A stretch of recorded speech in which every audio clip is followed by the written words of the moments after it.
Yan ang catch of the day. Medyo matuma lang konti ang hulihan ngayon. Yan na. Pauwi na rin kami. Yan bro. Okay na rin. Malaki itong isa. May bones pa na barakuda. Uwian na kami. Uwian na. Yan na. Wala na pa sila.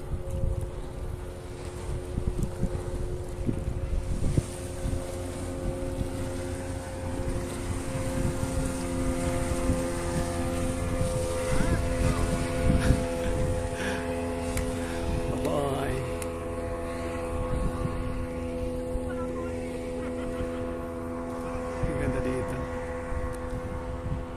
9:30 lang mga bro.